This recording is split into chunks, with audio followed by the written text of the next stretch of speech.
हो गया। हाँ जी, हाँ वही शुरू कर दीजिए। हो गया। ठीक है, हम आज प्रार्थना से शुरू करते हैं। हाँ जी, यही प्रार्थना हमारी है ना। उठ जाग मेरे चैतन्य प्रभु, तू अजर अमर अविनाशी है। मृत्यु का भय क्यों खाता है, तू शाश्वत घर का वासी है। है वह तू नहीं है, जो हाँ, जन्म वह भी तू नहीं है। बुद्धगल बुद्धगल का मिलना बिछुड़ना बिछड़ना है, तू बुद्धगल नहीं अविनाशी है। उठ जाग मेरे चैतन्य प्रभु प्रभु, तू अजर अमर अविनाशी है। ये वर्ण गंध रस स्पर्श सभी सब सब तुझ में नहीं, उद्गल में है। अहंकार भी नहीं तुझ में, तू ज्योति में अविनाशी है। उठ जाग मेरे चैतन्य प्रभु, तू अजर अमर अविनाशी है। ये नेत्र तुझे नहीं लग सकते, आरोपी अलख निरंजन को। मन इंद्रियान भी तू नहीं है, तू निर्विकार अविनाशी है। उठ जाग मेरे चैतन्य प्रभु, तू अजर अमर अविनाशी है। तू एक सदा गायक ही है, फिर क्यों ममता में मरता है। आत्मसात यह हो जाए, नहीं मर सकता अविनाशी है। उठ जाग मेरे चैतन्य प्रभु, तू अजर अमर अविनाशी है। आत्म अंतरन जाओ बाहर की दुनिया बिसराओ, जो है उसमें विश्वास करो, तू अविनाशी है। उठ जाग मेरे चैतन्य प्रभु, तू अजर अमर अविनाशी है। मृत्यु का भय क्यों खाता है, तू शाश्वत घर का वासी है।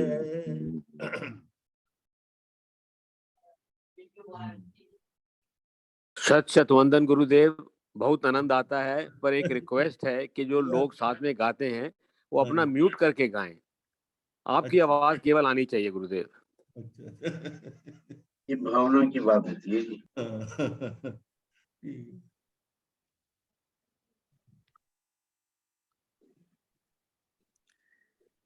गुरुदेव, इस गीत में जी सारा तत्व है हमारे पूरा जैनिज्म का। पूरा पूरा सार भरा, एक एक शब्द, एक एक लाइन, एक एक शब्द में सार भरा पड़ा है। और अगर इसको हम साथ लें गुरुदेव, तो जीवन सफल है ना। बिल्कुल बिल्कुल, ये तो है ही। तो संडे के लिए आप कर देते हैं, बड़ा अच्छा लगता है गुरुदेव नहीं, मैं तो वैसे तो डेली करता हूँ ये सुबह, जी। एक बार पहले बोल चुका हूँ मैं। को पर बाकी दिन तो गुरुदेव सुना नहीं मैंने। ऐसे मतलब अपने सुबह उठता हूँ ना, तो जी जी 5 बजे मैं ये भजन बोलता हूँ बड़ी ऊंची आवाज में, पूरे हमारे नमस्ते महाराज, नमस्ते महाराज। सारे पेड़ पक्षी सुनते हैं, हाँ, सारे पेड़ पक्षी बथेर सुनते वंदा में महाराज जी। हैं। और गुरुदेव वो बहुत अच्छा लगता है, हम तो सुन के आए ना। आज नितिन जी क्लास में नहीं है महाराज जी, आपको इन्फॉर्म कर रहा था। खुली नहीं तो बंद कर दी क्या? नहीं, मैंने कहा बंद कर अभी आपने किया दिया। ये इसको बंद किया है, ये गाने को, ये भजन को और वो बंद हो गई है, मैं खोल रखी थी वो। खोल तो मैं भी गया था, काम गड़बड़ हो गया। खोला हुआ होगा ना फिर। नहीं जी, हाँ, पहले खुला हुआ था ना।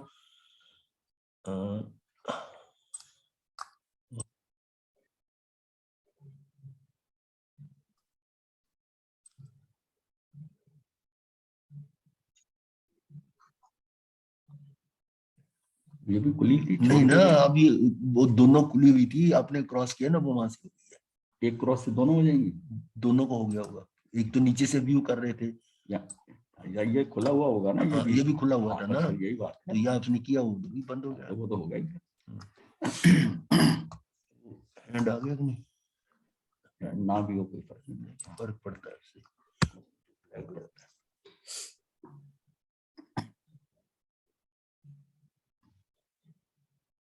मध्य लोक के बारे में हमारा चल रहा है, उर्दू लोक हम कर चुके हैं। तो मध्य लोक के अंदर ये 2.5 द्वीप, ये पहले भी एक बार दिखाया हुआ है कि ऐसे ये जो है ना, इसमें कैसे है कि यहाँ पर जो समुद्र है, तो कल भी हम बात कर रहे थे कि ये वारुणी द्वीप है और वारुणी समुद्र है, जिसकी जो है वो शराब की तरह का उसका स्वाद है, इसका स्वाद है। और यहाँ पर जो नॉर्मल है उसमें लवण समुद्र है, कालोददी है, इसका कालोददी का रंग थोड़ा मतलब काला है, लेकिन वो स्वाद में सामान्य है, सामान्य स्वाद है। और ये जो पुष्कर द्वीप है, इसका ये जो है, इसका पानी मीठा है, ठीक है। यहाँ से आगे जो है ना, फिर पानी जो है सामान्य नहीं रहता। तो हमने बताया था कि वारुणी आएगा, फिर शीर आता है, शीर समुद्र आता है, शीर समुद्र के बाद घृत समुद्र आता है, घृत समुद्र के बाद जो एक समुद्र आता है, और फिर जो है नंदीश्वर द्वीप आ जाता है, नंदीश्वर द्वीप जो है। तो ये इस तरह जो द्वीप है ना, ये एक से डबल डबल डबल करके चल रहे हैं यहाँ। ये लवण समुद्र का है, ये पुष्कर द्वीप है, तो इसका मतलब 2.5 द्वीप जो है ना वो यहाँ तक ही है। अर्ध पुष्कर द्वीप छोड़ दिया, यहाँ मनुष्य नहीं है, और यहाँ पर यह पुष्कर सिर्फ कुछ, जिसको कह सकते हैं ना, इसको पार करने के लिए विद्याधर है या कुछ ऐसी लब्धि वाले पुरुष हैं, वो ही जा सकते हैं, जिसमें जंगाचारण वगैरह ये सारे जो है, ये इसको पार करके जा सकते हैं। अदरवाइज कोई आम सामान्य पुरुष इसको पार नहीं कर सकता। ये पूरा एक मनुष्योत्तर पर्वत है, जो कि अंदर की साइड पूरा फ्लैट दिया है। हाँ, तो इसका हाँ बिल्कुल फ्लैट सीधा ऐसे वर्टिकल जाता है, और उसमें मतलब है कि ऐसा एंगल नहीं है कि कोई चढ़ने की कोशिश कर सके, ये बिल्कुल सीधा है। और है भी कितना, 1721 योजन है, ऊपर 424 है। इसको सिंह निषादी से कहते हैं। जब सिंह बैठता है ना, तो दोनों पंजे आगे होते हैं और सिर यहाँ होता है, एक ही लाइन में होता है, और पीछे पीठ से ऐसे होता है, तो इसको कहते हैं सिंह निषादी पर्वत। तो ये जो है ये काफी बड़ा पर्वत है, पूरा इसको सारी पेरिफेरी के ऊपर, परिधि के ऊपर इसको कंट्रोल किए हुए यहाँ पर। और इनके जैसे जम्बूद्वीप तो एक सर्कुलर है, इनको डिवाइड करने के लिए इक्षुकार पर्वत है, यानी इस रीजन का और इस रीजन का कोई फर्क नहीं, मतलब इसका कोई इधर से इधर जा ही नहीं सकता। ये बिल्कुल अलग है पार्ट है, समझ लो कि अगर इस साइड के ऊपर भी तीर्थंकर है और इस साइड पे भी तीर्थंकर है, विहरमान तीर्थंकर है, किसी का इधर से इधर आस क्रॉस नहीं होता। और एरावत है तो इसी इक्षुकार पर्वत जो है ना, इसकी ऊंचाई 500 योजन है और चौड़ाई इसकी 1000 योजन की। तो ये इस हिसाब से, अब ये विड्थ कितनी है, ये उसकी 4 लाख योजन की है। तो ये जो है इस तरह ये दोनों आपस में एरावत आएंगे तो 2 एरावत हो गए। और इसी तरह अगर यहाँ पर जो है भरत क्षेत्र आएगा तो भरत यहाँ पर होंगे तो भरत 2 हो जाएंगे, धात्की खंड में यहाँ 2 भरत हो जाएंगे। ये एरावत है, यहाँ देखो भार पुष्कर में ये 2 भरत हो गए। 2 भरत यहाँ, 2 भरत यहाँ और 1 भरत यहाँ, 5 भरत, 1 एरावत यहाँ, 2, 3, 4 और 1 जम्बूद्वीप का एरावत, ये ऊपर 5 उत्तर में। ऐसे ये 5 हो गए। ऐसे ये 5 मेरू पर्वत हैं, ये महाविद्य के सेंटर में है। तो इसका मतलब है 5 महाविद्य हैं। ये जम्बूद्वीप का महाविद्य है, ये धात्री खंड का है, ये अर्ध पुष्कर द्वीप का महाविद्य, ये मेरू पर्वत है, और इन्हीं के बीच में मेरू पर्वत है। तो ये भी था कि ये सबसे बड़ा मेरू पर्वत है 1 लाख योजन का। तो ये इसकी सारी जो पूरा स्ट्रक्चर नजर आ रहा है ना, सारा सिमेट्रिकल है और सारा यूनिफॉर्म, इधर है तो इधर भी है, सारा ऐसा। तो पूरा ढाईद्वीप जो है ना वो 45 लाख योजन का, और जितना सिद्धशिला का था इतना है। जम्बूद्वीप, धात्री खंड, अर्ध पुष्कर द्वीप, इस प्रकार इन 2.5 द्वीपों को ही मनुष्य लोक कहा जाता है। इन 2.5 द्वीपों के बाहर मनुष्यों का जन्म मरण नहीं होता। अत्यंत विशिष्ट स्तर के मनुष्य मनुष्योत्तर पर्वत के पार जा सकते हैं, लेकिन मृत्यु तो 2.5 द्वीपों के अंदर ही होती है। मतलब वो पैदल चल के नहीं मनुष्योत्तर पर्वत के पार जाते हैं, इसका मतलब नहीं वो चल के चले जाएंगे, वो अपनी लब्धि के कारण जाएंगे। या तो वहां विद्याधर जाएंगे, वो भी मनुष्य होते हैं विद्याधर, या फिर क्या है चारण मुनि होते हैं, ये जा सकते हैं, ये अपने हिसाब से जाते हैं। तो विद्याचारण होते हैं, जंगाचारण होते हैं, 2 तरह के होते हैं, और वो इसको क्रॉस करके जा सकते हैं। दोनों की अलग अलग स्पीड है। 2.5 द्वीप के बाहर प्रदेश ये जो है ना वो अमनुष्य लोक कहा जाता है। यहाँ सूर्य चंद्र 12वें मास स्थिर रहते हैं, इसलिए यहाँ पर दिन रात नहीं होते।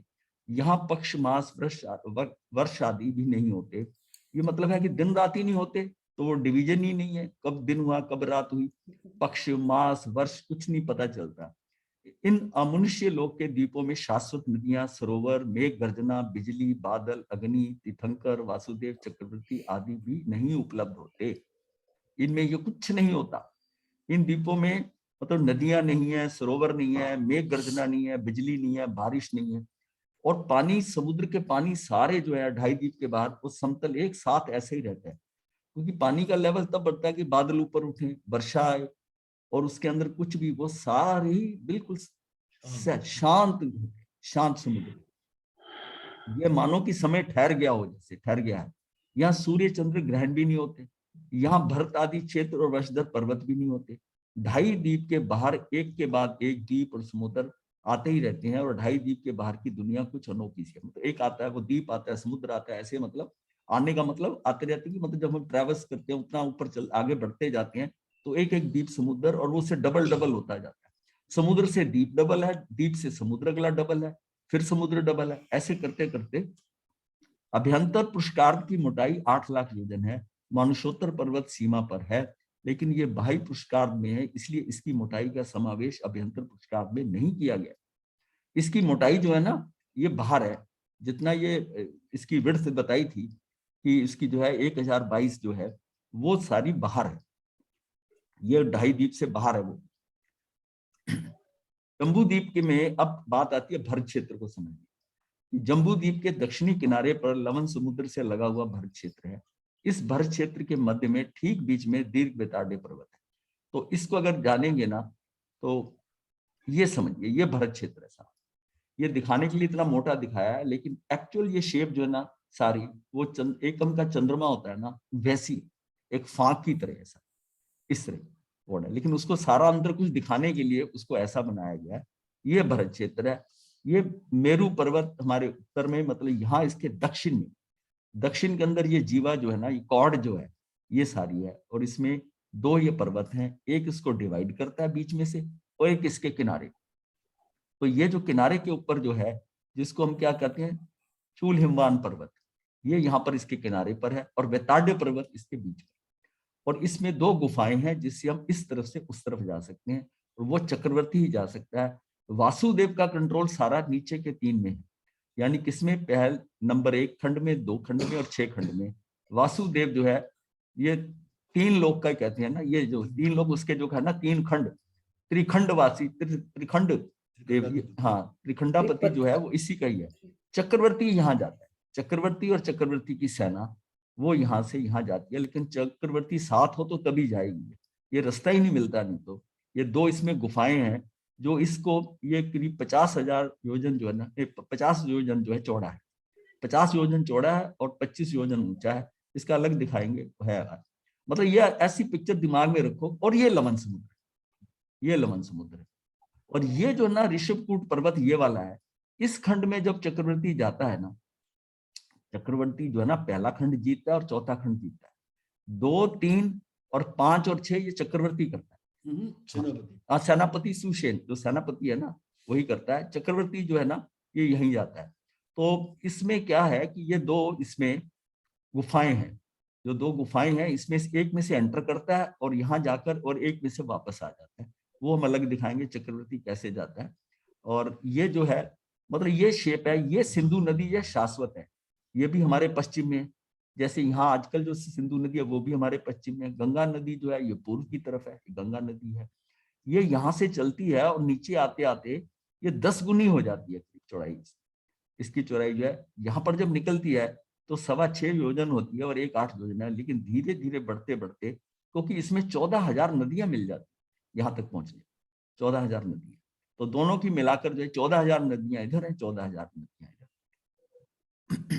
कहीं कहीं पर इसका वर्णन 7,000 इधर लिखा हुआ है, 7,000 लिखा हुआ है, ये सारा केवली गम्य है, लेकिन ये नदियां इतनी हैं। सिंधु मेन इंपॉर्टेंस हमारी जो है सिंधु नदी और गंगा नदी है, क्योंकि यहाँ पर ही वो जो छठे आरे में लोग जो ना यहीं पर ही गुफाएं बना के इस साइड पे ही रहते, मतलब ये भरत क्षेत्र का यहाँ पर ही गुफाएं होंगी।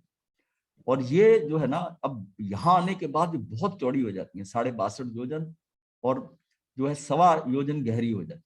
ये दोनों बिल्कुल आइडेंटिकल हैं। ये बीच में यहाँ पर जो बिंदु है ना ये अयोध्या है, हमने बताया कि अयोध्या सेंटर में, बिल्कुल सेंटर में, ये इस खंड के सेंटर में अयोध्या है। इसको कई जगह पर विनीता नगरी भी लिखा हुआ, क्योंकि भरत चक्रवर्ती के टाइम पर इसको विनीता नगरी कहते थे, पर है अयोध्या ही है, वही है।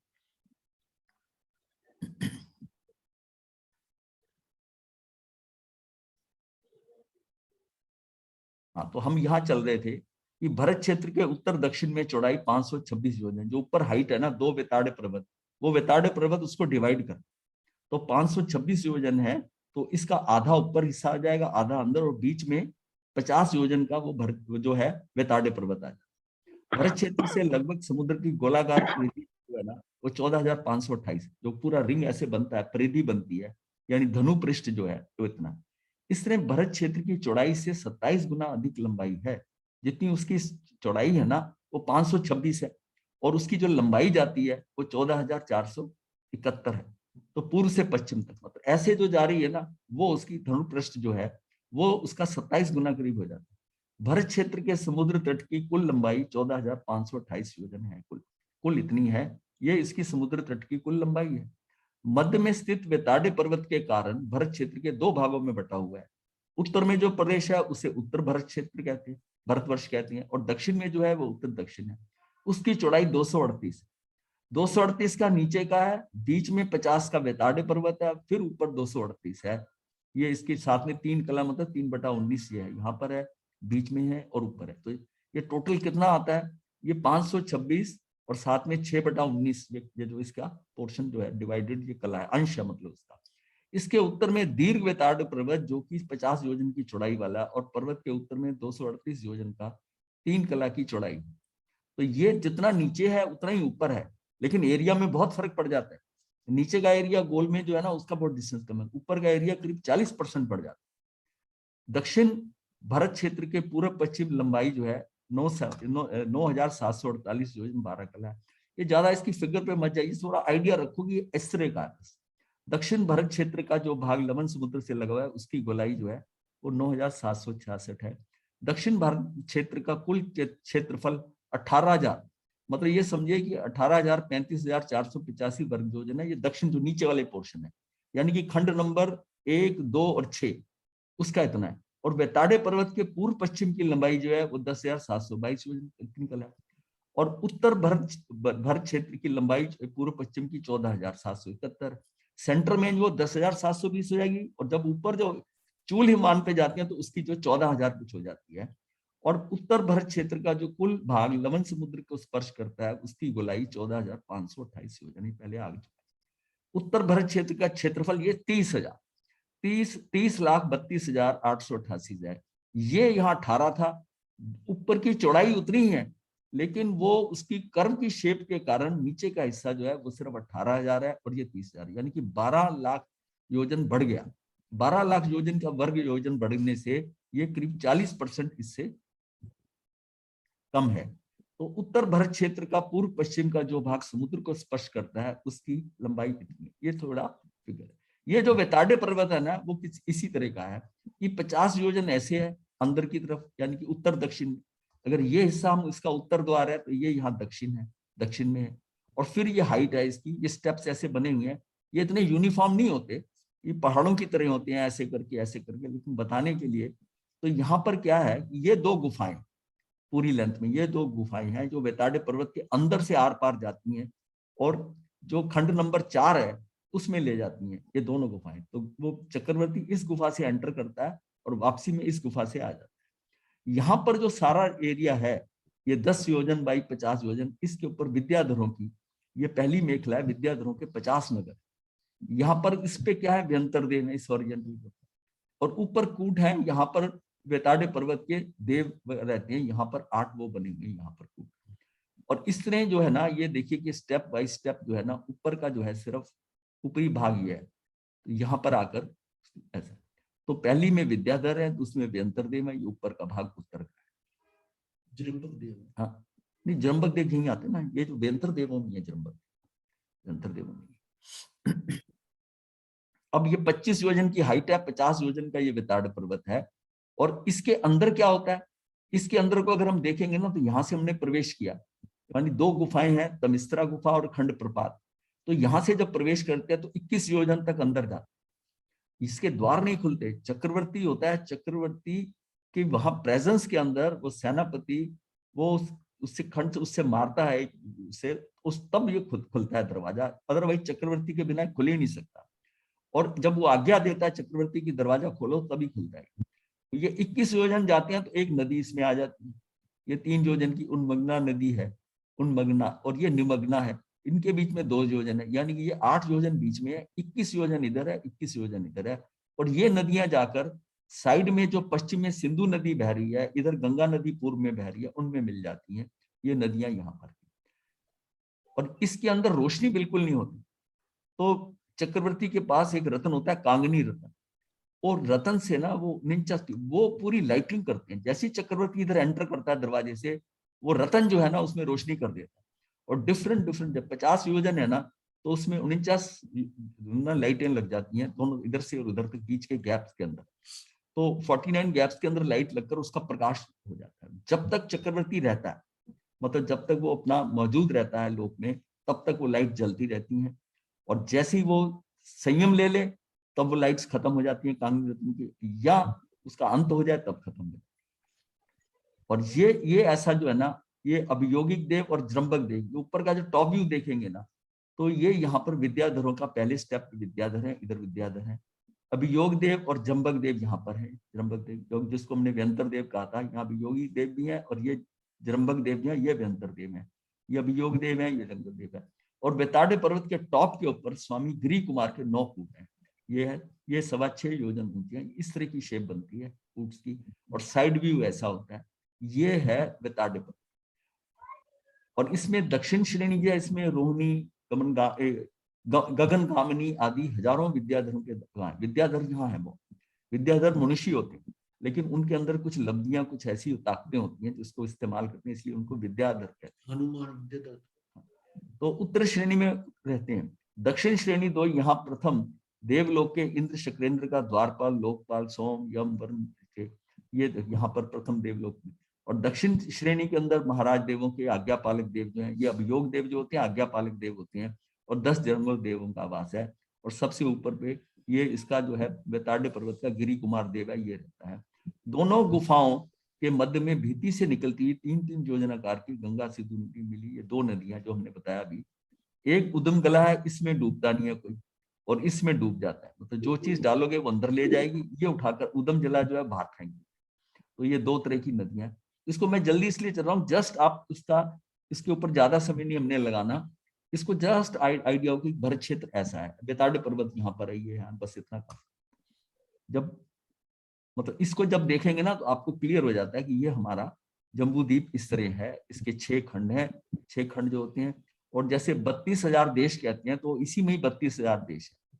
तो इसके 32,000 देश कैसे हैं, कि 5336 इन 5 खंड के हैं, और ये जो बीच वाला खंड है ये इसको ये जो है ना ये 5320 है, और इन सबका टोटल करते हैं तो 32,000 देश हो जाते हैं। और इस 32,000 देश में 25.5 सिर्फ आर्य देश, और वो इसी के राउंड न्याय होते हैं, ये समझ लीजिए। यहाँ से पूर्व या इससे पश्चिम यहाँ पूर्व जाएंगे, और एक जो है गुजरात के आसपास, ये जो है इनकी 25.5 देश लिस्टेड है। मतलब उस टाइम देश जो कहा करते थे वो जैसे डिस्ट्रिक्ट होती है ना, जैसे कि ये श्रेणिक राजा का ये देश है और उज्जैनी नगरी का ये है, उसी हिसाब से है कि वो सारे मगध देश, जैसे मगध है, जैसे मगध एक पूरी डिस्ट्रिक्ट उसका एरिया है, उसको उसमें देश, उस टाइम उसको देश कहा जाता था। सब राजा महाराजा होते थे, उनके अपने अपने देश होते थे, जिसको आज एक समझें कि डिस्ट्रिक्ट फॉर्मेशन में।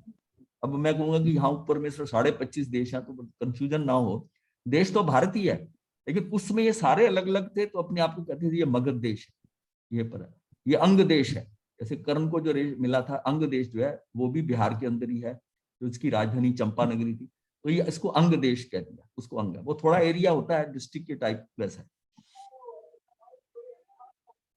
इसमें क्या है कि ये लंबाई ये सब हम किया है कि कुल क्षेत्रफल इतना है, उत्तरार्ध का जो है ये 40% कम है, उससे कम है, मतलब जो दक्षिणार्ध है वो उत्तरार्ध से 40% कम है ये एरिया। कोई इसका एरिया कम क्यों, कि ये कॉर्ड इस तरह है और ऊपर वाली जो है वो शेप इस तरह है, तो इसका एरिया नेचुरली बढ़ जाएगा। लेकिन हाइट में ये यहाँ पर जो विड्थ है वो बराबर है दोनों, तो यहाँ हम दक्षिण में और उत्तर की तरफ जाएं, इस ढंग से ये सारा है। अब ये सारा हमने कर लिया है, ये इसको छोड़ देते हैं, ये भी ठीक है। लवण समुद्र है, इसके साथ में लवण समुद्र का अधिपति सुस्थित देव है। तो कल हमने डिस्कस किया था कि जम्बू द्वीप के मेरू पर्वत के पश्चिम में लवण समुद्र में 12 योजन पर ये क्या गौतम द्वीप है। यहाँ लवण समुद्र का जो अधिपति, जो उसको देखता अधिष्ठा देव है, वो सुस्थित देव है, और वो वहां रहता है पूरे परिवार से, देव देवियों के साथ, अपने परिवार के साथ लवण समुद्र में रहता है। ये मतलब हरेक की ड्यूटी असाइंड है, ये ऐसा नहीं है। उनके आगे भी देव देवियां, कौन किसको करेगा, मैनेज करेगा, समुद्र को कैसे रहेगा, उसकी कभी सफाई भी होती है, कैसा भी होता है, वो सारा कंट्रोल है। पानी उछलता है जैसे हम देखा था, तो उसके लिए वेलेंदर देव है, 1,74,000 वेलेंदर देव लगे हुए हैं। उनके पास सोने के कड़छे, बड़े बड़े कड़छे, उससे दबाते हैं। जैसे 42,000 इधर बताया था कि जम्बू द्वीप की तरफ है, दूसरी तरफ है ऊपर 60,000 ऊपर से रोकते हैं, 72 इधर से रोकते हैं। तो इस तरह जो है सारा मतलब ड्यूटीज भी असाइंड है कि 60,000 इधर जाएंगे, कौन से अनुवेलेंदर देव है, सारा सिस्टमेटिक असाइंड ड्यूटीज है, और सब अपने हिसाब से फंक्शन करते हैं।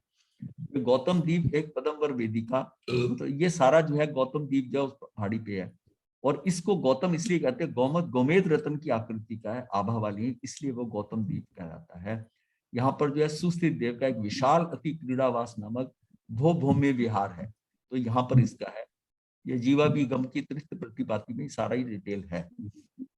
इसके बाद में बीच में जो है ना वो महाविद्य क्षेत्र आता है।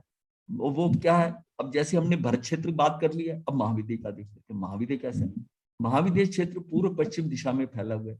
ये बीच में जो डायमीटर बीच में लाइन है ना, मेरू पर्वत सेंटर में है, और दोनों तरफ पूर्व में भी महाविद्य है, 16 दोनों तरफ उनकी विजय है, और कुल टोटल 32 विजय है। महाविद्य क्षेत्र के पूर्व भाग में ठीक बीच में सीता नदी, और पश्चिम भाग में सितोदा नदी, बहुत बड़ी बड़ी नदी गुजरती है।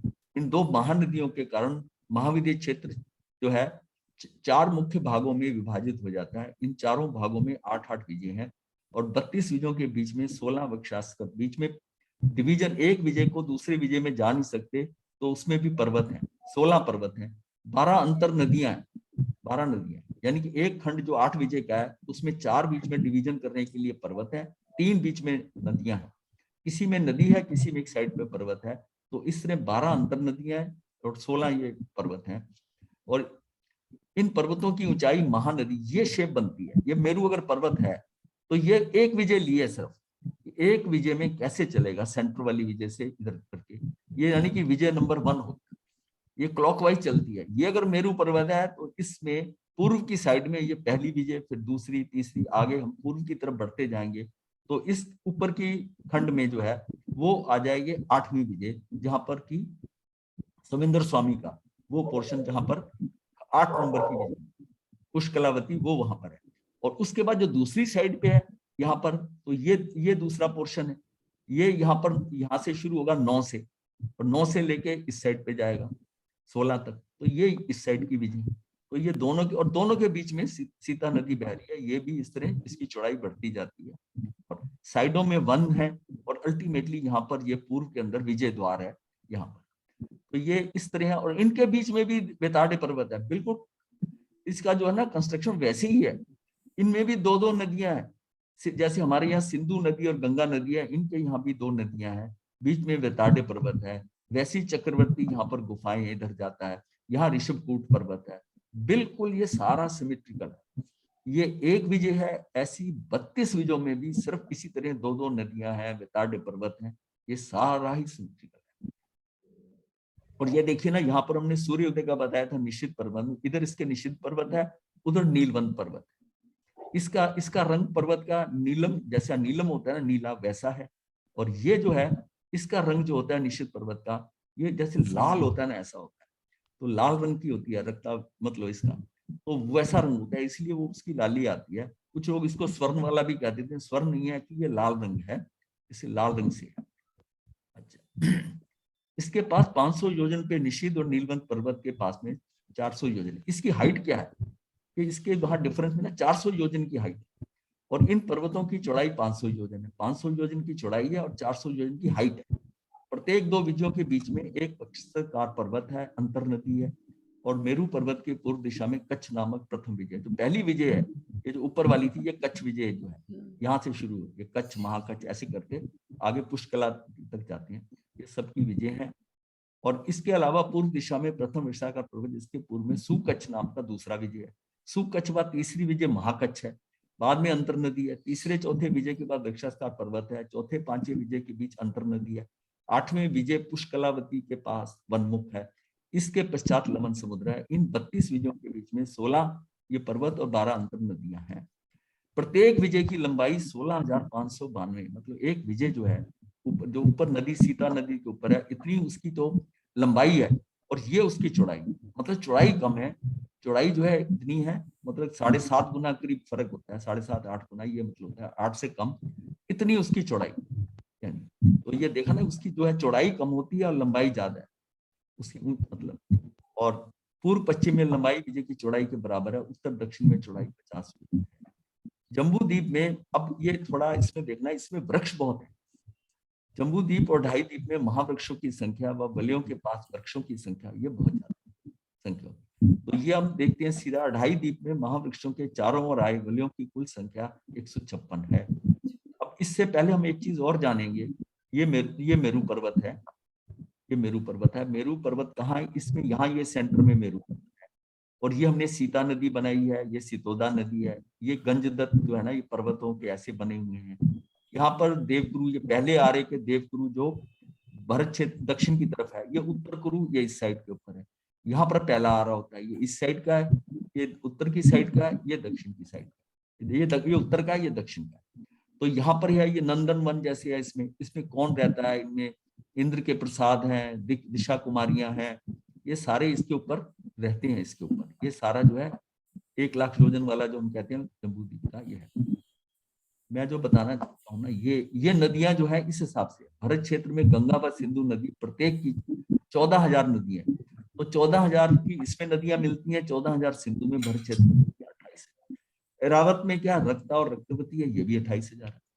बहुत सिमिट्री है।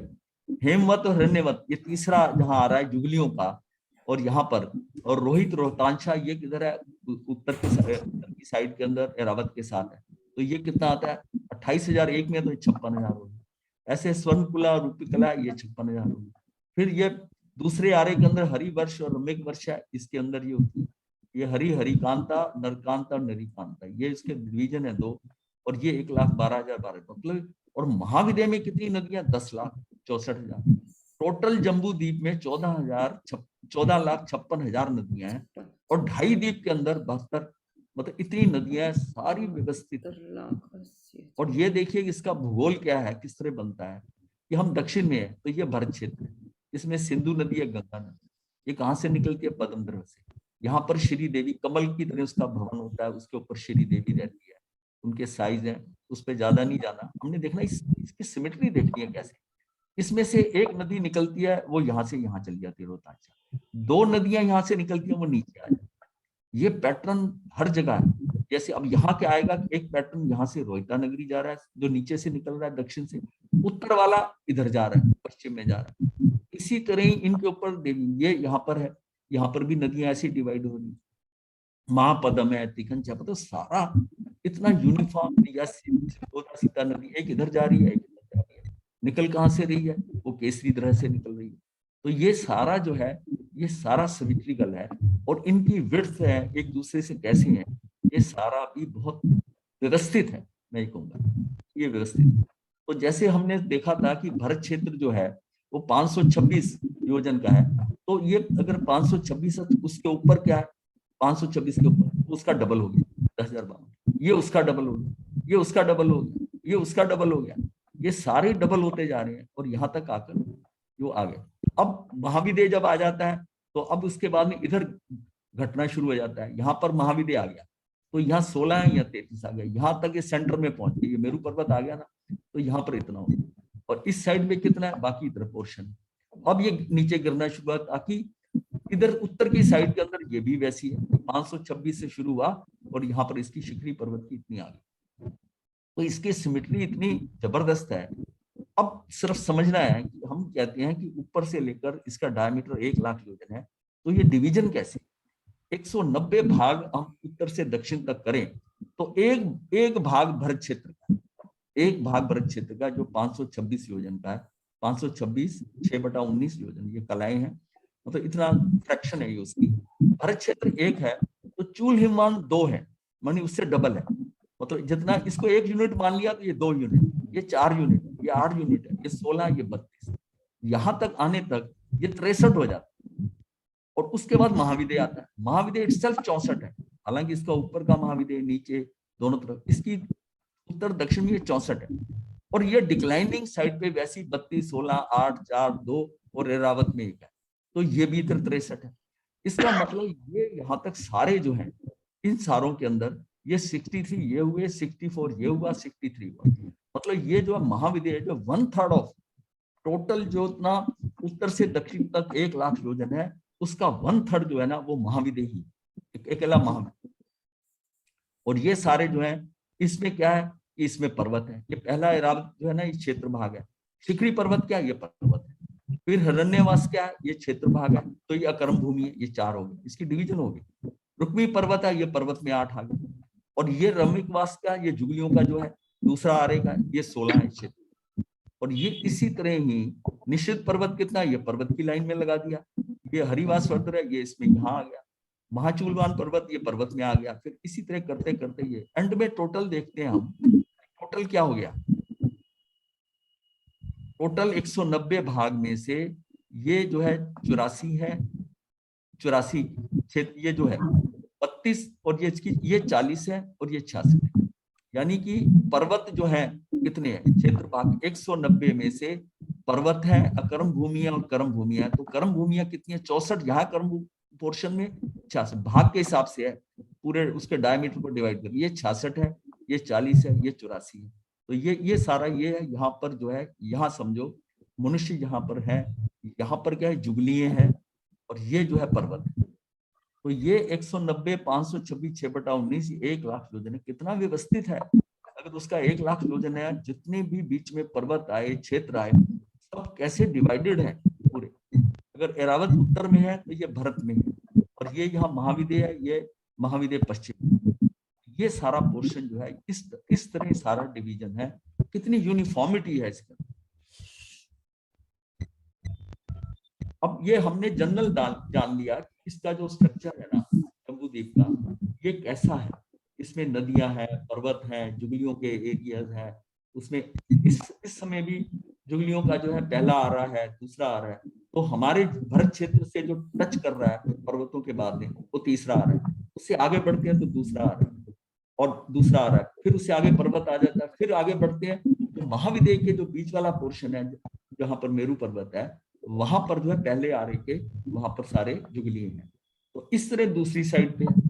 तो ये सारा जो है, ये इसमें अब हमने देखना काल के अकॉर्डिंग कैसे, ये क्षेत्र के अकॉर्डिंग हमने जान लिया कैसा है। तो अढ़ाई द्वीप के भरत क्षेत्र व ऐरावत क्षेत्र में अवसर्पणी काल और सर्पणी काल क्रम से आते हैं। शेष सभी क्षेत्रों में एक प्रकार का निश्चित काल सर्वदा रहता है। काल कहाँ पर है? ढाई द्वीप में भरत क्षेत्र में, यानी 526 योजन जो नीचे का था, और ऐरावत जो उत्तर के अंदर है उसका है। इनमें काल बदलता है, जिसमें हम कहते हैं पहला आ रहा, दूसरा आ रहा, टाइम के अकॉर्डिंग वहां पर सारी चीज वातावरण बदल रहा है। लेकिन बाकी सब जगह वैसा का वैसा, यानी कि इसका मतलब क्या हुआ, 190 जो पाठ किए थे उसमें एक पार्ट भरत क्षेत्र था, एक पार्ट ऐरावत क्षेत्र था। इन दो के अंदर परिवर्तन हो रहा है, बाकी सब हमेशा एज इट इज है। चाहे वो जुगलियों का पोर्शन है, चाहे महाविदेय है, वहां एज इट इज। आज भी आप कहीं जाना चाहे, अगर भरत क्षेत्र को हम सोचते हैं तो हम तो पहले आरे में जुगलिये बन सकते हैं, वेट थोड़ी करनी पड़ेगी। आज भी है जुगलियों का, पहले आरे का भी है, दूसरा आरा भी है, तीसरा आरा भी है, सारी चीजें अवेलेबल है यहाँ पर। तो ये सारी चीजें ढाई द्वीप के भरत क्षेत्र और ऐरावत क्षेत्र में अवसर्पणी सर्पणी काल ये आता है। शेष सभी क्षेत्रों में एक ही प्रकार का निश्चित काल सर्वदा रहता है। इस पॉइंट को अपने माइंड में रखना है ध्यान में। अब सर्पणी और सर्पणी काल में 6 आरे होते हैं, इसमें होते हैं भरत और ऐरावत। इस प्रकार 12 आरों का काल चक्र नित्य चलता है, ये सदा ही चलता आ रहा है, अनादि काल से चलता आ रहा है। अब सर्पणी काल में 1 से 6 तक के आरे क्रम से आते हैं, और सर्पणी काल में 6 से 5, 4, 3, 2, मतलब एक डिसेंडिंग ऑर्डर में है, एक असेंडिंग ऑर्डर। ये जो है हम कहते हैं अवसर्पणी काल। अवसर्पणी काल है डिसेंडिंग, जिसमें आज हम है जिस काल के अंदर, ये डिसेंडिंग ऑर्डर।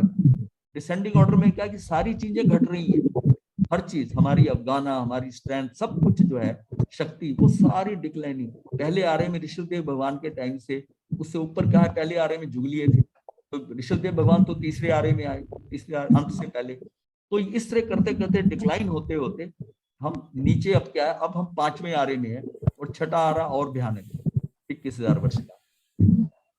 तो 6 के बाद फिर ऐसी दूसरी तरफ बढ़ेंगे, उसमें भी छठे की आइडेंटिकल इमेज होगी। फिर उसके जो दूसरा होगा, जैसे हम इस सारे में 5वें में है, वो 2 होगा। इसी तरह वो करते करते असेंड करते करते उन जीवों की आयुष बढ़ेगी, उनकी गुणवत्ता बढ़ेगी, उनकी आयुष, सारी चीजें बढ़ते बढ़ते अंततः जो है उस सारे के अंदर वो घूमकर वो जैसे जुगलियां वहां पहुंच जाएंगी। तो मतलब ये डिक्लाइनिंग साइड है, वो एक डिसेंडिंग एक असेंडिंग ऑर्डर। अब उसमें क्या है, अवसर्पणी काल का पहला आरा सुषमा का नाम का है, यानी सुखी सुख। सुषमा में सुखम नाम का होता है। इस आरे में समय अवधि 4 कोड़ा कोड़ी सागरोपम की होती है। अब हमने देखा कि एक असेंडिंग डिसेंडिंग ऑर्डर का जो एक आधा जो है अवसर्पणी काल है, ये कितना है, 10 कोड़ा कोड़ी सागरोपम का है। उसमें पहला ही आरा 4 कोड़ा कोड़ी सागरोपम का है। इस आरा में जन्म लेने वाले मनुष्यों की आयु 3 पल्योपम। पहले आरे में 3 पल्योपम से शुरू होता है, और पहले आरे के अंत होते होते तक 2 पल्यम की आयु आ जाती है। और फिर दूसरा आरु शुरू होता है, वो 2 पल्यम से शुरू होता है, और करते गिरते तो दूसरे आरे के अंत तक एक पल्योपम हो जाता है। शरीर की अवगाना भी 3 कोष के बराबर होती है। इस आरे में सुख ही सुख मात्र होता है। इस आरे के जब आयु 15 महीने शेष रहती है, तब युगलनी ऋतु को प्राप्त होती है, और उस समय युगल का वेद मोहिनी क्रम का उदय तीव्र होने से उनका शारीरिक संबंध होता है, और परिणामतः नारी गर्भ धारण करती है। इससे पहले वो ब्रह्मचर्य पूर्वक रहती हैं। इस उत्तमता के कारण युगल नर नारी को देवगति प्राप्त होती है। सिर्फ उसमें वहां पर कोई पूजा, कोई धर्म ध्यान कुछ नहीं करते, सिर्फ वो उनका major portion of their life वो ब्रह्मचर्य पालते हैं, इसलिए उनको देवगति ही प्राप्त होती है। जब उनकी आयु का 6 मास काल शेष रहता है, तो युगली पुत्र पुत्री का एक जोड़ा प्रसव करती है, और मात्र 49 दिन तक बच्चों का पालन पोषण करना पड़ता है। 6 मास पहले युगली को अगली आयु का आयुष्मान होता है, और 49 दिनों में बच्चे होशियार व स्वावलंबी होकर सुख का भोग करते हुए विचरने लगते हैं। उनके माता पिता में से एक को छींक और दूसरे को जम्बाई आती है या उबासी आती है, और मृत्यु को प्राप्त होते हैं, और उनके शव को जो वहां देव है, अधिष्ठाता देव है, वो उसको शीत समुद्र में डाल देते हैं। तो इस तरह जो है ना, और भोजन के लिए इसमें खाने पीने के लिए कल्प वृक्ष है, सब चीज है, कल्प वृक्षों के फल हैं, उनको सब चीज कल्प वृक्ष। वहां कोई इंडस्ट्री नहीं, कोई कपड़ा नहीं, कुछ नहीं है। पेड़ों की छाल को पहनते हैं, जो भी करते हैं, या पहनते हैं कि नहीं पहनते हैं, वो सारा जो है सिस्टम जो है उनको उन वृक्षों से मिल जाता है, जो कल्प वृक्ष है। इतना सुख है मतलब उस काल के अंदर जो वहां त्रियंच भी हैं, जो जीव ऐसे शेर हैं या और दूसरे हैं, वो भी कुछ ऐसा गलत काम नहीं करते, दूसरे को मारना नहीं है, खाना नहीं है, वो सब वैसा ही जीव बताते हैं। मृत्यु के बाद देवगति के जो उनके मनुष्य आयु में होते हैं, क्षेत्र का अध्यास्ता देव युगल को शीरों को शीर के 5वां समुद्र में ले जाकर ये शीर समुद्र में ले जाते हैं, यानी वारुणी के बाद जो समुद्र आता है शीर समुद्र में ले जाकर प्रक्षेप कर देता है, उसमें डाल देता है। अब देखें ना, हम जब कहीं पढ़ते हैं ना, अगर हमें वो सारे सीक्वेंस ना पता हो समुद्रों के, तो शीर समुद्र पे आके अटक जाएंगे, फिर लिखना पड़ता है 5वां समुद्र जो है, लवन समुद्र है, ऐसे ऐसे ही शीर समुद्र आते हैं। युगलीय मरकर भवनपति व्यंतर ज्योतिष आदि पहले दूसरे देवलोक के वैमानिक देव 3 पल्योपद से कम आयु के, जो आयु उनकी यहाँ होती है उससे कम आयु के वो देव बनते हैं। पहले आरे में उनकी पसलियां कितनी होती है, आज जो हमारी रिब्स है, वो रिब्स जो है 256 16 है, उसमें उनकी 256 उनकी रिब्स होती है। आहार इच्छा 3 दिन उपरांत मात्र तुअर की दाल के दाने जितने, दाल का दाना है ना जैसे, उतनी उनकी इच्छा होती है, वो भी 3 दिन उपरांत, और उसी में उतनी शक्ति मिल जाती है। और सर्पणी काल का दूसरा आरा जो है ना, वो सुषमा नाम का, इसमें सुख है, वो सुख था, सुखम सुखम, ये सिर्फ सुखम है। दूसरा आरा सुषमा, सुषमा का पहले आरा से अपेक्षा वर्ण गंध रस स्पर्श की उत्तमता में अनंत गुनी हीनता आ जाती है, उससे वो डिक्लाइन कर जाती है। जो वहां की जो फलों का रस होता है, गंध है, रस है, वो सारी चीजें ना उसमें फर्क पड़ जाता है। दूसरा आरा आती है, आयु अवगाना और पसलियां कम हो जाती हैं। अब पसलियां इनकी 128 हो जाती हैं 256, परंतु भूख बढ़ जाती है। आहार की इच्छा 2 दिन उपरांत होती है, और अब उनको दाल का दाना नहीं, उनको बेर जितना चाहिए, जितना बेर का साइज होता है ना, बेर का फल, उतना उनको चाहिए। और पसलियां 128 और अवगाना 2 कोस की, और एवं आयु उत्कृष्ट 2 पल्योपम। बच्चों का लालन पालन 64 दिन तक होता है, वो 49 दिन तक पहले आरे पालते थे, इनको अब बच्चों को वहां तक का स्वावलंबी बनाने के लिए, उनको वहां तक की उनको सक्षम बनाने के लिए कि खुद स्वतंत्र होकर ये चल सके, 64 दिन लग जाते, मतलब ये इतना फर्क आ जाता है। और युगल की मृत्यु के पहले आरे के समान दोनों की एक साथ हो जाती है, और आरे ये एक साथ भी इसलिए होती है कि एक को दूसरे का दुख ना हो, मतलब इतना तक उतना सुख है कि एक के जाने का, पैदा भी इकट्ठे होते हैं और खत्म भी इकट्ठे होते हैं, एक साथ हो जाती है। इस आरे की समय अवधि 3 कोड़ा-कोड़ी सागरपम की होती है।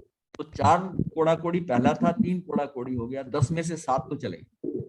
अब सर्पणी काल के तीसरे आरे का नाम सुषमा दुष्मा है, यानी इसमें दुख आ गया, थोड़ा सुख भी है और दुख भी। और इस आरे में सुख अधिक होता है और दुख अल्प होता है। मनुष्य की आयु का 1 पल्योपम और अवगाना 1 कोस की होती है। पसलियां 64 और आहार, अब पसलियां 256 थी, 128 थी, इसमें 64 रहेंगी। आहार की इच्छा 1 दिन उपरांत, आहार मात्र कितना, आंवले जितना। अब आहार की मात्रा कितना होगी, आंवले जितना। इन 3 आरों में जन्म लेने वाले समस्त मनुष्यों प्राणियों का मन उत्तम स्तर के होते हैं, उनमें राग द्वेष मत काम वासना अत्यंत ही अल्प होती है। इन तीनों आरों में त्रियंच भी युगल होते हैं। केवल स्थलचर, खेचर, ये जो है नपचर, पचेंद्री, परंतु जलचर नहीं, और भुज और उर परिसर्प, यानी कि जो परिसर्प हैं ये नहीं होते, और जलचर ये जुगलीय नहीं होते।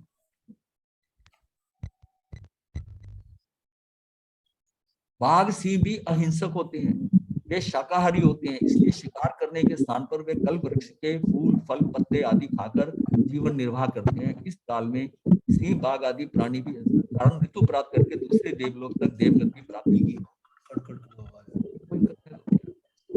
इस काल में हाथी घोड़ा ऊंट आदि प्राणी होते हैं, लेकिन मनुष्य उनका उपयोग नहीं करते। हाथी घोड़ा भी होता है, कोई किसी के ऊपर यात्रा नहीं करता, किसी का उपयोग नहीं करता, अगर चलते हैं तो पैदल चलते हैं। और जिनका गाय भैंसा अगर दूध है तो वो ये नहीं उसका दूध इस्तेमाल करते, कुछ नहीं, हर जीव अपने, वो उनके बच्चों के लिए दूध है, उनका ही है बस। धान आदि प्रकार के अनाज प्राकृतिक रूप से पकते हैं, लेकिन युगलिक मनुष्य वह आहार ग्रहण नहीं करते, वह कल वृक्ष के पास ही खाद्य वस्त्र घर आदि प्राप्त करते हैं। वो जो कुछ लेते हैं ना कल वृक्षों से लेते हैं। कल वृक्ष के फल फूल पत्ते आदि भी चक्रवर्ती के भोजन की अपेक्षा अधिक स्वाद वाले एवं पौष्टिक तत्वों से युक्त होते हैं। युगलिक क्षेत्र की मिट्टी भी चीनी से कई गुना मीठी होती है, उस वहां की उस टाइम मिट्टी भी जो है बहुत मीठी होती है। युगलिक मनुष्यों के पुण्य प्रभाव से वहां की मक्खी मच्छर डांस सांप बिच्छू खटमल आदि उपद्रव करने वाले जंतु होते ही नहीं है। वहां प्लेग जैसी महामारी रोग भी नहीं होते, किसी मनुष्य की अकाल मृत्यु नहीं होती है। आयु पूर्ण होने के समय में छींक खांसी उबासी या डकार लेकर वह सहजता से मृत्यु को प्राप्त करते हैं। और कोई उनको बीमारी, कोई बीमार होकर कोई तकलीफ के साथ मरना, ऐसा कुछ नहीं है, बहुत सहज मृत्यु। तीसरे आरे के अंत में पूर्व कुछ परिवर्तन घटित हो, यानी तीसरे आरे का 2/3 तो ठीक निकल जाता है। जब 1/3 से अब आगे बढ़ना शुरू होते हैं समाप्ति की ओर, तब उसमें कुछ परिवर्तन घटित।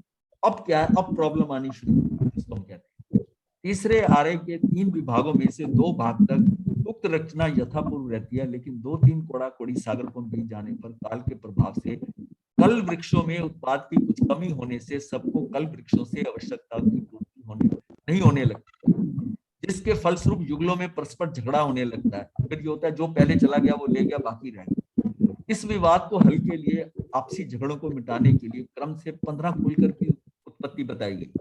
फिर वो एक लीडर बन जाते हैं, एक उत्पत्ति वो किसी को चुन लेते हैं और वो उनका समझौता कराते हैं। कुलकर अर्थात लोक की मर्यादा करने वाले विशिष्ट बुद्धि संपन्न, उनमें से उनको लगता है कि ये बहुत बुद्धिमान है, ये हमारा कुछ मर्यादा कर सकता, तो उसको वो कुलकर खुद नॉमिनेट करते हैं। ये कुलकर अपने अपने समय के प्रतापशाली विद्वान पुरुष होते हैं। ये तत्कालीन समाज की मर्यादा पुरुष होते हैं, समाज व्यवस्थापक होते हैं।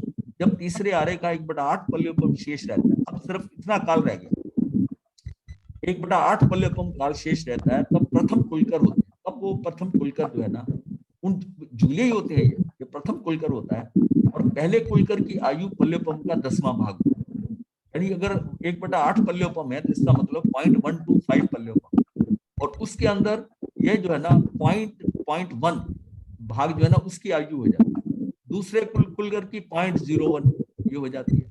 तीसरे कुलकर की उसका 1000वां भाग, तीसरे करते करते 10,000वां, लाखवां भाग, 10 लाखवां भाग, करोड़वां और 10 करोड़वां भाग करते। इस तरह 14वें कुलकर का पल्योपम का क्या है, कोड़ा कोड़ीवां भाग होता है। और 15वें कुलकर की 84 लाख पूर्व की आयु होती है।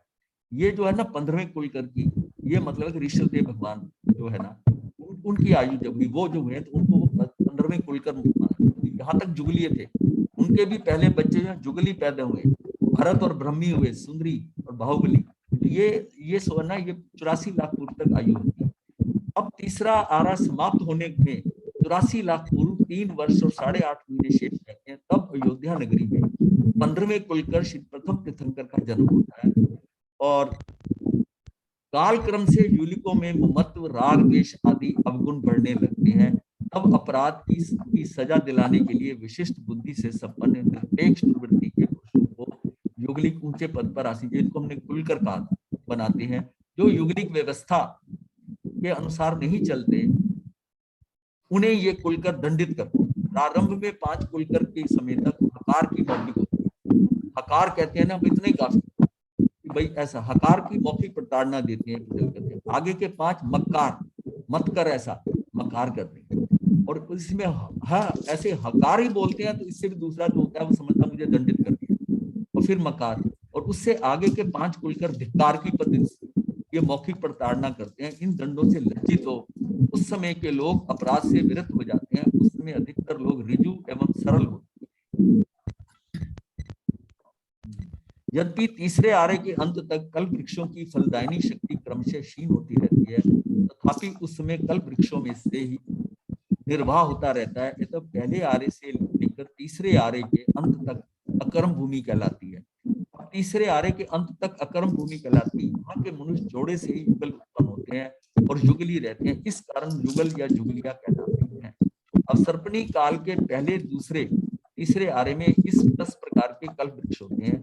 अब ये 10 कौन से वृक्ष होते हैं, ये ऐसे ज्यादा डिटेल में नहीं जाते। पतंग, धृतांग, तुतितांग, ये सारे जो ना 10 तरह के डिफरेंट जो उनकी रिक्वायरमेंट है ना वो सारी है। इवन यहाँ तक कि वाद्य यंत्र ये वगैरह जो कुछ भी, दीपांग, चित्रांग, ये सारे उनको मिलते हैं। और मयंग है 9वां, ये ग्रहकार, ऐसे वृक्ष होते हैं। उनके खोल में घर बन जाता है। इतना बड़ा तना है, उसमें एक साइड में बीच में खोखला है और उसमें से जाकर वो रहने लग जाते हैं। अच्छा, अन्य 9 कल्प वृक्षों से अतिरिक्त कोई अन्य वस्तु जिसकी रिक्वायरमेंट इच्छा हो तो उन्हें ऐसे कल्प वृक्षों से मिल जाता है। तो ये भी है। ये सब कल्प वृक्ष देवताओं की माया समान नहीं होते, अपितु इस प्रकार की वनस्पतियां ही होती हैं। एक जाति का एक वृक्ष नहीं होता, बल्कि अगणित, ये नहीं एक का एक है। उस एक काम को करने के लिए जैसे 10 टाइप के तो बहुत है वृक्ष ऐसे। ऐसा भी नहीं कि इन 3 आरों के अंतर्गत भरत एरावत क्षेत्रों में मात्र कल वृक्ष होते हैं। कल वृक्षों के अतिरिक्त आम, अशोक, चंपक आदि वृक्ष, लताएं, तृण, औषधि आदि भी होती हैं। इसके अलावा 12 प्रकार की वनस्पतियां भी होती हैं, लेकिन युगली की मनुष्यों को उनकी आवश्यकता नहीं रहती। तो एक्चुअली इसकी समराइज करो तो ये पिक्चर ये बनती है। पहले आरे में कितनी आयु है, 3 पल्योपम से लेकर 2 पल्योपम, 2 से 1 पल्योपम, ये 1 पल्योपम से यहाँ पर तीसरा आरा खत्म होते ही 83 लाख वर्ष तक की आ जाती है। 56 अंतरद्वीप में है, ये पल्योपम का संख्या का भाग है, इसमें 130 वर्ष। अब क्या है, वर्तमान काल में आयु क्या है, 330 वर्ष। यहाँ कितनी होती थी, 3 पल्योपम। ये कैसे आयु गिरती गई। अब अवगाहना जो है वो 3 कोस है, 3 कोस से 2 कोस, 1 कोस कर 800। आज अवगाहना कितनी रह गई, आज अवगाहना जो है 3.5, 4, बस इससे ज्यादा नहीं है, 4 हाथ। पसलियों की संख्या 256, 128, 64, 64 और अब 16 रह गई। आहार की इच्छा 3 दिन उपरांत, 2 दिन उपरांत, 1 दिन उपरांत, 1 दिन उपरांत हमेशा बनी रहती। अब क्या आहार की, जब चाहो मर्जी खा लो जो है। आहार मात्रा तुअर का दाल है, बेर जितना है, आंवला जितना है, अनियमित है। इनका अनियमित, इनका भी आंवला जितनी है, ये अनियमित है। युगल शिशु पालन कितना है, ये 49 दिन करते हैं, 64 दिन करते हैं, ये 79 दिन करते हैं, ये 79 दिन करते हैं। और अब तो पता नहीं बच्चों को पालने के लिए कब तक करते रहते हैं। बच्चों का पालन क्या है, अब क्या है, कितना यहाँ कितना 49 दिन के बाद वो केयर नहीं करते। और यहाँ क्या हालत है, जब 7, 8, 10 तक आप पालते रहते हैं। दृष्टि क्या है, इनकी 2 दृष्टि होती है, मिश्र नहीं। 2 दृष्टि मतलब है कि सम्यक दृष्टि और मिथ्या दृष्टि होती है। 2 दृष्टि मिश्र नहीं, ये मिथ्या दृष्टि होती है जो अंतर्दृष्टि। और ये भी समझो, ये दोनों ही है। यहाँ पर मिथ्या दृष्टि अधिकतर है। स्वभाव रूप क्या है, अति सरल, ऋजु और महारूपवान होते हैं। अति सरल ऋजु जो है ये महारूपवान है, ये सरल है, ऋजु है, रूपवान है। महारूपवान भी रूपवान है। और अब वक्र भी है और जड़ भी। इसमें जो आ रहा है ना, वो वक्र और जड़। भोग भूमि के अंत में कर्म भूमियों की आदि में होने वाले कुलकर मनुष्यों को समय के अनुसार जीवन जीना एवं आजीविका के साधन सिखाकर लालित पालित करते हैं। इसलिए वे मनुष्यों के पिता समान माने जाते हैं। कुलकर को मनु कहा जाता है, कई जगह उसको कुलकर को मनु कहा गया। ये नियम सार की गाथा 16-17 में ऐसा मेंशन किया। वर्तमान अवसर्पणी काल में भरत क्षेत्र के 15 कुलकर हुए हैं, तो क्रम अनुसार उनके नाम दिए हैं, कैसे कैसे हुए हैं। और जैसे लास्ट में ये ऋषभदेव भगवान के 14वें नाभि राजा थे, मरुदेवी माता और नाभि राजा ये था। और यहाँ पर ऋषभदेव का इनकी 2 पत्नियां थी, सुनंदा और सुमंगला। पहले कुलकर तीसरे आर्य का शेष काल ये हो चुका है। अच्छा, और 15वें कुलकर अर्थात भगवान ऋषभदेव का जन्म हुआ, उस समय भरत क्षेत्र में युगलिक काल चल रहा था। 1 करोड़ पूर्व से अधिक की स्थिति वाले मनुष्य युगलिक थे। माता मरुदेवी और उनकी आयु जो थी 1 करोड़ पूर्व थी। युगलियों के जीवन में कोई संघर्ष नहीं होता, भविष्य की कोई चिंता नहीं होती, अभाव की पीड़ा, रत्ती भर नहीं, पर आत्मिक विकास कर नहीं सकता, ये मात्र भोग भूमि होती है। तो उसको इतनी सुविधाएं, सब कुछ है, ये समझिए, लेकिन वो आत्मिक विकास नहीं कर सकता। जैन परंपरा के अनुसार मानवीय सभ्यता के विकास से पहले यौगिक सभ्यता का काल था। विद्वानों ने भगवान ऋषभदेव का काल प्रस्तर युग की समाप्ति और कृषि युग के प्रारंभ में माना है। ऋषभदेव जी का जन्म अयोध्या के इक्ष्वाकु वंशीय राजा नाभि राजा 14 रानी मरु देवी के पुत्र के रूप में हुआ। इनके शरीर की ऊंचाई 500 धनुष और आयु 84 लाख पूर्व थी। ऋषभदेव 20 लाख पूर्व तक कुमार रूप में यानी युवराज अवस्था में रहे और 63 लाख पूर्व जो है महाराजा रूप में रहे। उस 83 के जब हो गए थे तब उन्होंने दीक्षा ली है, 83 वर्ष के, 83 लाख पूर्व की, और 1 लाख पूर्व का उन्होंने तब। इस काल में कल वृक्षों की इच्छा अनुसार फल देना बंद कर दिया, तब मनुष्य से पीड़ित व व्याकुल रहने लगे। मनुष्यों की यह दिशा देखकर राजा ऋषभ ने उनके प्राणों की रक्षा के लिए उन पर स्वयात उगे, मतलब जो खुद उगी हुई है वनस्पति है, 14 प्रकार के धान्य आदि को खाने के लिए बतलाया। कच्चा धान्य जो है वो खाने से पेट दुखने लगा, तो उन्हें ऋषभ राजा ने अग्नि यानी काष्ठ से अग्नि उत्पन्न करके धान्य पकाने को कहते हैं। सीधा अग्नि से पकाने से धान्य जल जाता है, तो बर्तनों की आवश्यकता के लिए कुंभकार की स्थापना कर बर्तन बनाना सिखलाए। इसी तरह धीरे धीरे आवश्यकताओं की पूर्ति के लिए पुरुषों को 72 कलाएं और स्त्रियों को 64 कलाएं, 18 लिपियां और 14 विद्याएं आदि सिखाते। यहाँ से ये सारा जो है ना, हमने देखा कि ये यहाँ तक ये हमने बहुत तेजी से लिया इसमें, कि इसमें बहुत ज्यादा जानने का नहीं, थोड़ा एक आइडिया आपको रहे कि काल के अनुसार कैसा वेरिएशन होता है, कैसे ये डिक्लाइनिंग चल रही है, आयुष कैसे कम हो रही है, शरीर कैसे कम हो रहा है। वो अब कहते हैं ना भोजन में वो सत्व नहीं रहा, सत्व काल का प्रभाव है, हर चीज गिरती जा रही है सिवाय भूख बढ़ने के। लोगों का स्टैंडर्ड भी गिरता है। जिस व्यक्ति को आप आज मिले हो, कुछ समय बाद उस व्यक्ति में ही आप देखोगे कि वो वैसा नहीं रहा। तो ये इसका मतलब डिक्लाइनिंग है, ये भी दुख होता है। माँ बाप पालते हैं, बच्चे बदल जाते हैं, ये बदल जाता है, वो वैसे उनके कर्मों के अनुसार भी है, लेकिन काल का भी प्रभाव है। जितने हम लोग देखते हैं कि हमारे दादाओं ने जितनी मेहनत करी, पिताओं ने मेहनत करी, आज बच्चे उतनी फिजिकल मेहनत नहीं कर सकते। उनका शरीर, ये उनकी कोई कमजोरी नहीं है, ये उसके ये पुतगुलों की शक्ति यही है। जो वो खा पी रहे हैं, जैसी उनकी आदतें बनती जा रही हैं, उनके शरीर के अंदर उतनी स्ट्रेंथ ही नहीं। तो इसलिए इसको एक्सेप्ट करें, ये भी व्यवस्थित है।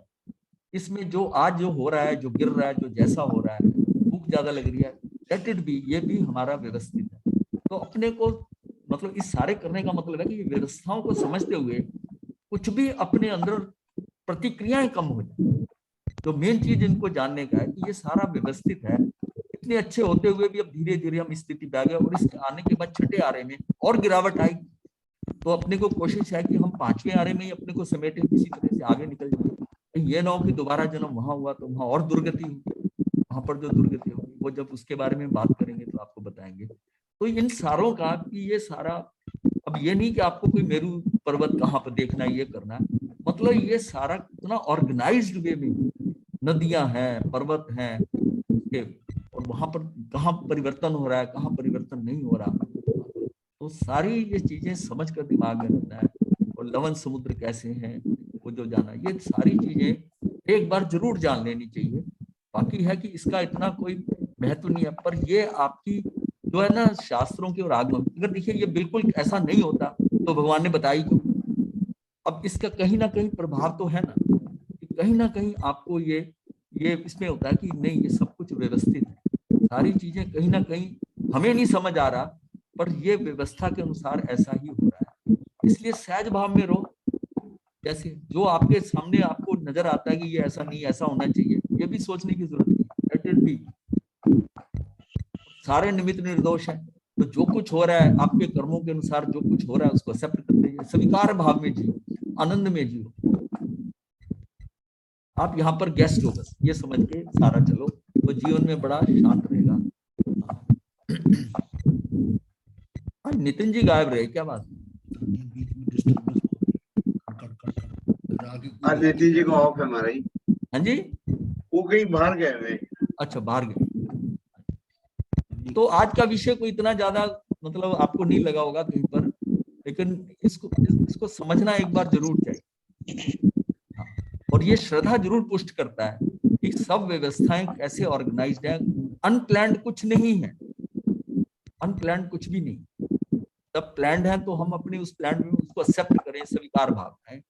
गुरुदेव की आज्ञा से चतारि मंगलम अरिहंता मंगलम सिद्धा मंगलम साहू मंगलम केवली पनतो धम्मो मंगलम चतारि लुगुत्मा अरिहंता लुगुत्मा सिद्धा लुगुत्मा साहू लुगुत्मा केवली पनतो धम्मो लुगुत्मो चतारि शरणम पवज्जामि अरिहंते शरणम पवज्जामि सिद्धे शरणम पवज्जामि साहू शरणम पवज्जामि केवली पनतम धम्मम शरणम पवज्जामि। ये चार शरणें दुख करने और न शरणा कोई, जो भक्तरानी करे आचरण उसको भजर।